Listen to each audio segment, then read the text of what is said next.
جی بسم اللہ الرحمن الرحیم۔ آج ہم بات کریں گے ایجوکیشن کے حوالے سے کہ کون سی چیزیں ہیں جو ایجوکیشن کے ہمارے سسٹم کو بہتر کر سکتی ہیں۔ خصوصی طور پر ایک ایسا ہمارے پاس شعبہ ہے کہ جس پر توجہ کی بڑی ضرورت ہے۔ شعبہ کیا کہ اصل بنیاد تو تعلیم کی وہی ہے، پرائمری حصہ ہمارا۔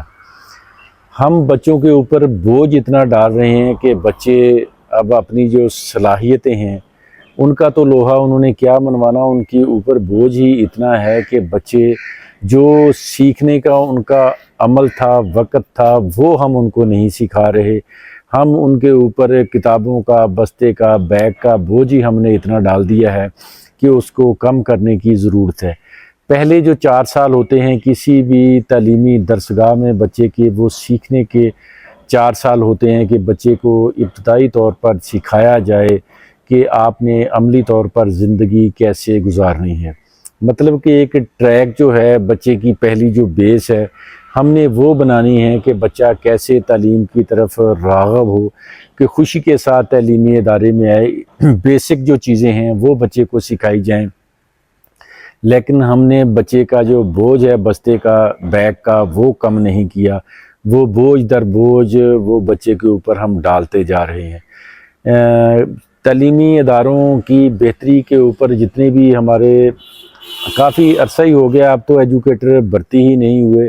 جب ایجوکیٹر بھرتی ہوئے تھے نئے لڑکے، تو بڑی توقعات تھیں کہ نئے لڑکے جو ہیں وہ تعلیمی میدان میں بہتر ڈلیور کریں گے۔ یونیورسٹی سے جب بھی وہ تعلیم سے فری ہو کر اپنی عملی زندگی میں آتے ہیں تو بچہ جو ایجوکیٹر ہے، جو ہماری یوتھ ہے، پہلے تو بڑا تازہ دم ہوتا ہے، اس کو بڑی خوشی ہوتی ہے کہ میں بھی عملی طور پر زندگی میں کوئی نہ کوئی بہتر کام کر جاؤں۔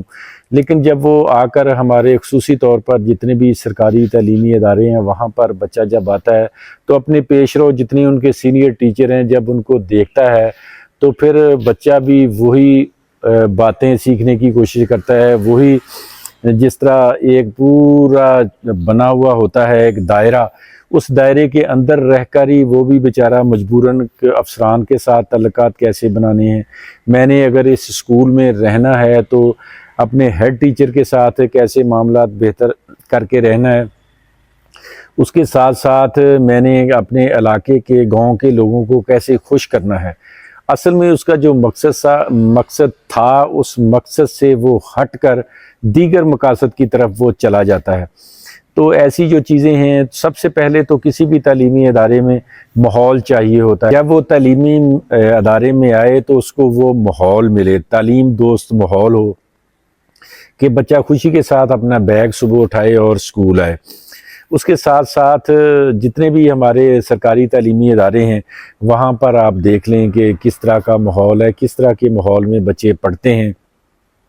تو ان ساری چیزوں کو بھی بہتر کرنے کی ہمیں ضرورت ہے۔ وقت کے ساتھ ساتھ ان چیزوں کو جس طرح دور جدید ہوتا جا رہا ہے ہمیں بھی جدت لانے کی ضرورت ہے، لیکن حکومتی ناقص پالیسیوں کی وجہ سے ہمارے سرکاری جو تعلیمی ادارے ہیں ان کی جو حالت زار ہے وہ اب آپ لوگوں کے سامنے ہے، کوئی ڈکی چھپی ہے نہیں۔ کسی بھی علاقے میں، کسی بھی گاؤں میں، شہر میں چلے جائیں تو آپ کو ایک جیسے ہی مناظر نظر آئیں گے۔ تو یہ جو چیزیں ہیں اصل میں ان چیزوں کی تو پرائمری جو حصہ ہے، مڈل حصہ ہے، ان پر ہمیں زیادہ فوکس کرنا چاہیے کہ بچوں کی بیس جو بنیاد ہے وہ وہاں سے ہی بننی ہے۔ اور بچہ جو ہے وہ اس وقت تک کسی بھی ٹیچر کی بات نہیں سنتا، کسی بھی ٹیچر کا لیکچر نہیں سنتا، کسی بھی ٹیچر کی کلاس میں وہ بے شک ٹیچر کھڑا ہے اس کی طرف متوجہ نہیں ہوتا، کیونکہ ٹیچر کی کہی ہوئی بات اسی وقت بچے پر اثر کرے گی کہ جب بچہ اپنے ٹیچر کو ایکسیپٹ کر لیتا ہے کہ میں نے اس کی بات سننی ہے۔ اگر بچہ ہی ٹیچر سے مطمئن نہیں ہے تو ٹیچر جتنا مرضی زور لگا لے، جتنی مرضی محنت کر لے، وہ ٹیچر کی جو بات ہے وہ بچوں تک اثر نہیں کرے گی۔ تو اس لیے ٹیچر کو بھی چاہیے کہ یہ پیغمبری پیشہ ہے، اس پیغمبری پیشے سے محبت کرتے ہوئے اس پیشے کو نہایت ہی پرخلوص طریقے سے اس کو اپنائے اور ڈلیور کرے بچوں کو، کہ جس طرح بچہ سیکھنا چاہتا ہے اسی انداز میں اپنے آپ کے اندر بھی تبدیلیاں لے کر آئے تاکہ اس کا جو درس ہے وہ بچے تک اصل معنوں میں پہنچ سکے۔ بہت سی جو چیزیں ہیں وہ ہم نے دیکھی ہیں کہ یہ ٹیچر جو ہیں وہ کس طرح ڈلیور نہیں کر پاتے، تو ایک دیہاتی سیانے نے کیا خوب بات کی ہے کہ جب تک ٹیچر کے اندر خوف خدا نہیں ہوگا اس وقت تک وہ اپنا بہتر کام نہیں کر سکے گا، تو بہتر ٹیچر وہی ہوگا کہ جس کے اندر خوف خدا ہوگا۔ تو اس لیے آپ جتنا بھی کام کریں، جس ادارے میں بھی کریں، پرائیویٹ کریں یا سرکاری ادارے میں کریں، تو اپنے اندر خوف خدا پیدا کر کے ہی وہ کام کریں۔ جب آپ کے اندر خوف خدا ہوگا، آپ محنت سے مثبت سوچ کے مطابق آپ لیکچر ڈلیور کریں گے تو آپ کی جو بات ہے وہ بچوں تک پہنچے گی بھی، اور بچے بھی آپ کو فالو کریں گے۔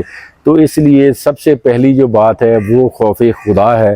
آج اگر ہمارے اندر خوف خدا ہے تو بچے بھی ہمارے بہتر تعلیم و تربیت جو ہے وہ حاصل کر رہے ہیں۔